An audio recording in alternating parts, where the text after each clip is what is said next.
సరిగ్గా 10 ఏళ్లు మే 12, 2013 వైఎస్ఆర్ ప్రజాప్రస్థానం పశ్చిమ గోదావరి జిల్లాలోకి అడుగుపెట్టింది. 10 ఏళ్ల తర్వాత మే 12న షర్మిల అదే జిల్లాలోకి అదే గ్రామంలోకి మరో ప్రజాప్రస్థానంతో అడుగు పెడుతున్నారు. అప్పుడు వైఎస్ఆర్ లక్ష్యం సువర్ణ రాజ్యం, ఇప్పుడు షర్మిల లక్ష్యం రాజన్న రాజ్యం. తండ్రికి తగ్గ తనయ్యగా జగనన్న వదిలిన బాణంగా షర్మిల పశ్చిమ గోదావరి జిల్లాలోకి అడుగు పెడుతున్నారు.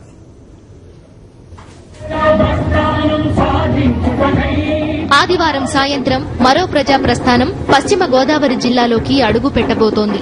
వైఎస్సార్ అడుగుపెట్టిన గురుభట్లగూడెంలోనే షర్మిల మొదటి అడుగు వేస్తారు. గురుభట్లగూడెంలో బహిరంగ సభ తరువాత లింగగూడెంలో బస చేస్తారు. మే 16న రావికంపాడు దగ్గర షర్మిల పాదయాత్ర 2000 కిలోమీటర్లు పూర్తి చేసుకుంటుంది. మరో ప్రజాప్రస్థానంలో పాల్గొనడానికి పశ్చిమ గోదావరి ప్రజలు ఎదురు చూస్తున్నారని చింతలపూడి ఎమ్మెల్యే రాజేష్ చెప్పారు. తన నియోజకవర్గంలోనే షర్మిల పాదయాత్ర 2000 కిలోమీటర్లు పూర్తి చేసుకోవడం ఆనందంగా ఉందన్నారు.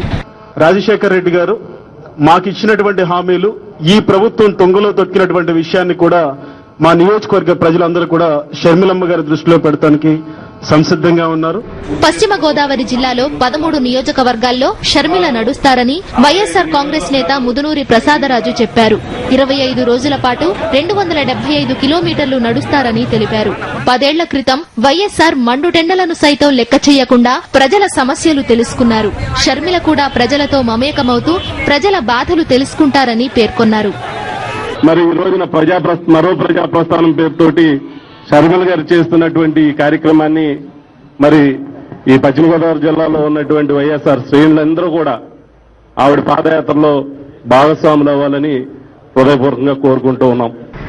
పశ్చిమ పల్లెలు రాజన్న బిడ్డ కోసం ఎదురు చూస్తున్నాయని ఆ జిల్లా ప్రజలు చెబుతున్నారు. 2003లో ఖమ్మం మీదుగా పశ్చిమ గోదావరికి ఎంటర్ అయ్యి రాజశేఖర్ రెడ్డి గారు సేమ్ ఇదే ప్లేస్ లోకి వచ్చి ఇటు నుంచి పాదయాత్ర చేయడం జరిగింది. అప్పటి నుంచి కార్యకర్తలందరూ అప్పటి నుంచి అందరం ఒక యూనిట్ గా ఈ కార్యక్రమాన్ని చేసుకుంటూ వస్తున్నాము. అదేవిధంగా మళ్ళీ షర్మిలమ్మ గారి పాదయాత్ర 5 ఏళ్లు దాటాక మళ్ళీ ఇదే దారికి రావటం, అందులో మేమే పార్టిసిపేట్ చేయటం, మేమే యాక్టివ్గా తిరగటం, రాజశేఖర రెడ్డి గారి పాదయాత్ర మాకు ఎక్స్పీరియన్స్ అవటం, ఇవన్నీ కూడా మాకు అడ్వాంటేజ్ గా ఉంటుంది. వైఎస్సార్ పాదయాత్రతో పశ్చిమ గోదావరి జిల్లాలోని మెట్ట ప్రాంతాలకు ఎలా మేలు జరిగిందో షర్మిల పాదయాత్రతో అంతే మేలు జరుగుతోందని ప్రజలు ఆశిస్తున్నారని వైఎస్సార్ కాంగ్రెస్ నేత మొవ్వ ఆనంద శ్రీనివాస్ చెప్పారు. మన దేశంలోనే ఒక మహిళ, అసలు దేశమే కాదు ప్రపంచంలోనే ఒక మహిళ 2000 కిలోమీటర్లు పాదయాత్ర చేసుకుని ప్రయాణించి ఇంత దూరం రావటం ఒక అరుదైన విశేషం. వైఎస్సార్ పాదయాత్ర ఏర్పాట్లను నాటి డీసీసీ కార్యదర్శి మద్దాల ఏలియా చూసుకుంటే షర్మిల పాదయాత్ర ఏర్పాట్లను ఆయన తనయుడు రాజేష్ పర్యవేక్షిస్తున్నారు. ఈ సందర్భంగా నాటి పాదయాత్ర గుర్తులను ఏలియా గుర్తు చేసుకున్నారు.